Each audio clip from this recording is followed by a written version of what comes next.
Wakaja na umati, wakageuka kuwa wafuasi.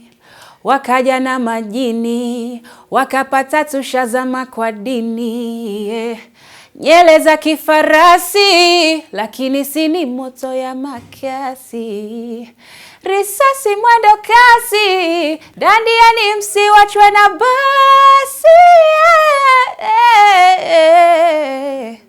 Extravaganza.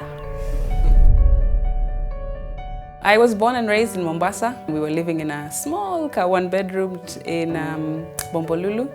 And then from there on, I went to high school at what is now called Nyali Primary. Before it was called Mombasa Parents Club. And then into high school, I moved to a British system, which was the Mombasa Academy. I'm the fourth born, and I'm the last born. So I feel as though I was taken care of and bullied at the same time. It was both of them. Sometimes I'm bullied, sometimes I'm taken care of, but all in all, I felt it was a good childhood. My parents, especially my mom, she was really like my biggest champion. As soon as she first realized that I could sing, she took me to every place, every office party at her workplace. She's like, can my daughter sing one song? Every church function, can my daughter sing one song?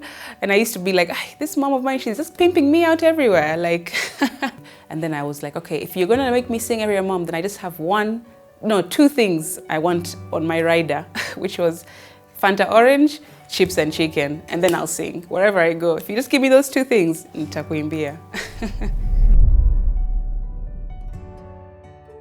It was in the middle of, just before I finished high school, when I was about 15, 16, when I first started to notice that something was wrong with my eyes. I wasn't able to read my scripts properly. I had to bring my scripts really close to my face to read. I wasn't able to see the blackboard from the back of the room where my desk was.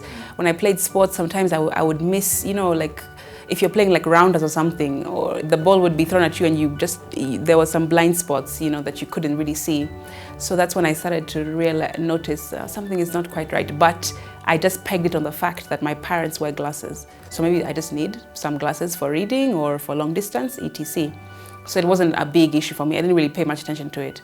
Then when I went to university is when I went for another general checkup, which I was encouraged to do since realizing I've got something wrong with my eyes. So at that general checkup at university, the optician told me, Crystal, I don't want to alarm you, but you have to go to the eye hospital immediately. Stop everything that you're doing today. It was a Saturday, I remember. And he clearly freaked me out.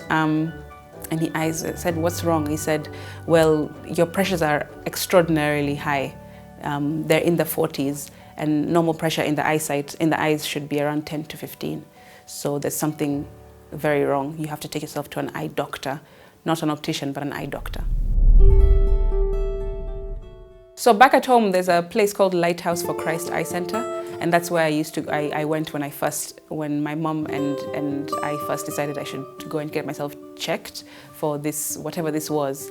And they didn't really tell me that I have glaucoma. I don't know if they knew, or maybe they didn't want to alarm me because it wasn't like at a very critical stage when I was a teenager. But I was given one eye drop. They just told me use it once a day before you sleep for a month and you'll be okay.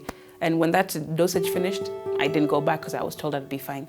So it was only when I went to England and they made me understand the seriousness of it. And they were like, you have to keep getting tested, keep getting checked very, very often because you actually have glaucoma and it needs to be seen to very, very often. And at that meeting, I remember I was on my own because I was in England on my own. I went to the meeting on my own. The doctor told me, Crystal, I predict that you're going to go blind by 2013 because your glaucoma is quite aggressive. Because you're black, it's more aggressive in black people, glaucoma number 1. Number 2, because you're so young, it'll have more time to take its effect. And number 3, because you didn't, it wasn't found in you early enough, now it's going to be difficult to try and reverse or try to stop it or slow it down because it's already built momentum in your eyesight, right? The higher the pressure in my eyes, glaucoma, it means that when it's high, it eats away at the retina, which is the back of the eye, and which helps light come into your eye and helps you to see. So my retina by that point had been eaten quite a lot already. So there's little for them to do.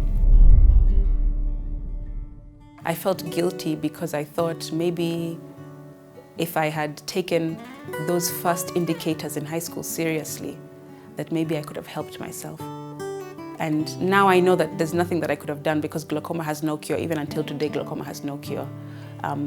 And the symptoms are non-existent, basically. There's no pain, there's no redness, there's nothing that can tell you from a young age you have glaucoma inside your body. I started to understand that when in that period of depression, which is in my early 20s. So I was given that opportunity. Actually, it was a really good opportunity for me to now start looking at life with a different type of lens. That's what I decided to do. It was a very conscious decision. I just woke up one morning after a crazy dream I had, and I was like, whoa, that's everything for me. God has just told me in this dream He is here for me. He is with me. I was sitting in front of a massive white light, and everything around me was warm, and everything around me, it's just the light. Also, all I could see. And then this light had a pair of hands, and those pair of hands like held me, my cheeks like this. So, like this, I was sitting cross-legged opposite this light, and as I would say he because the voice sounded like a he. As he put his hands on my cheeks, he said, "Be still." And that was it. That was the whole dream. I describe it as very, very short, but in the dream itself, it just felt like it was hours long. It was so warm, and I was feeling so just comfortable and safe in that dream. So when I woke up, I was obviously stunned. I was like, I've never had a dream like that in my life before. What does that mean, be still? What does it mean, be still? I went downstairs, looked at my mom, and I was like, Mom, what does be still mean? She's like, what do you mean? I explained to her the dream. And she's like, oh, I think there's something in the Bible. Let's Psalm 46:10, be still and know that I am God. That sense of urgency to get things done immediately is also another thing that really pushes me and motivates me to just do all that I can do. I love acting. Why not be in a play? Why not be in a movie? You know, why not write my own scripts? Why not go to Hollywood? Like, why not? I can sing. Why not call Sauti Sol one day and just keep telling them, like, I'm an artist, I'm an like, let's meet, can I meet? Maybe one day they'll listen to you, and they did. I love governance and fighting for people and like justice. Why not look for a job, you know, where you're a programs manager for your own program? I'm doing that already. You're a speaker, you like to talk to people and share stories. Why not stand in front of a stage and actually like give your stories? Boom, doing that already. You love producing your own like TV, you love watching TV and films. Why not being a producer? Boom, I have my own TV show now. Oh, you love YouTube, you love watching YouTube videos.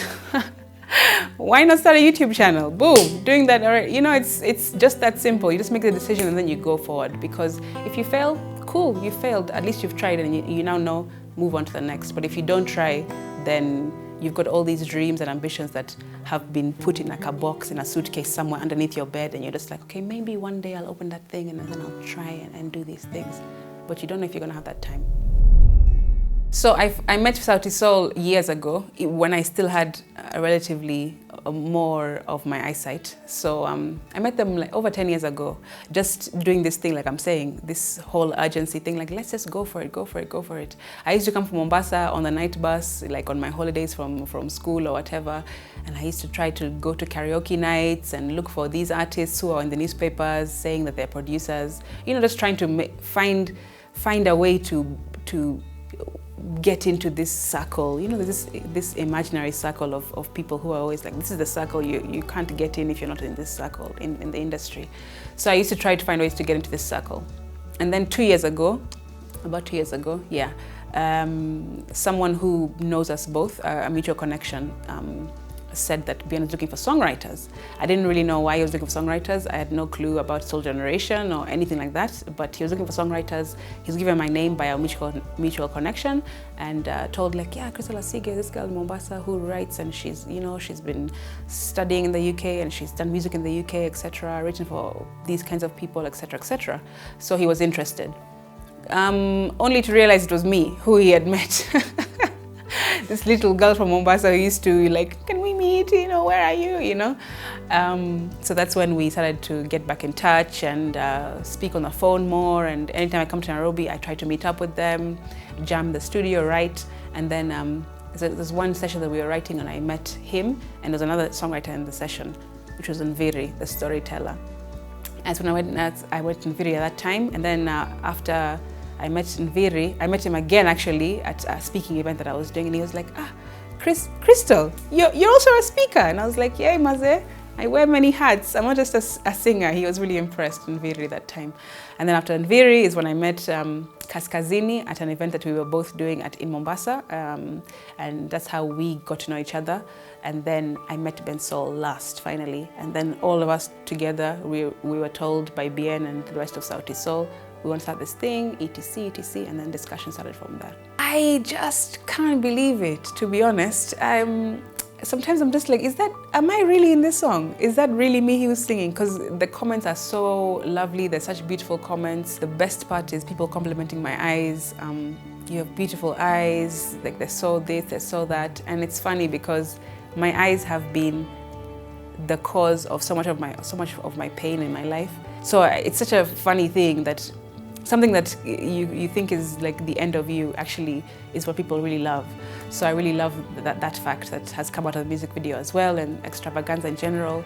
And the fact that I'm able to just talk to and reach to and influence and encourage so many more people than I could before when I was just doing this independently. This is not something that I think, but I'm hoping that maybe with what I am going to help to teach or whatever God is going to do through me, is that young girls, especially in Kenya or in Africa or whatever, but young black girls will be like, you know what, Crystal, her message, one piece that she always tries to show us is that you don't have to use your body to sell your product.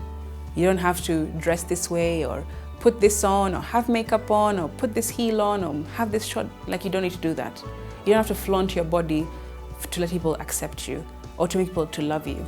You can just go in barefaced like I am right now, my hair just very simple, and with all my flaws right in front of you, my eyesight, my etc., whatever it might be, and just say like, this is who I am, but this is what I can bring to the table.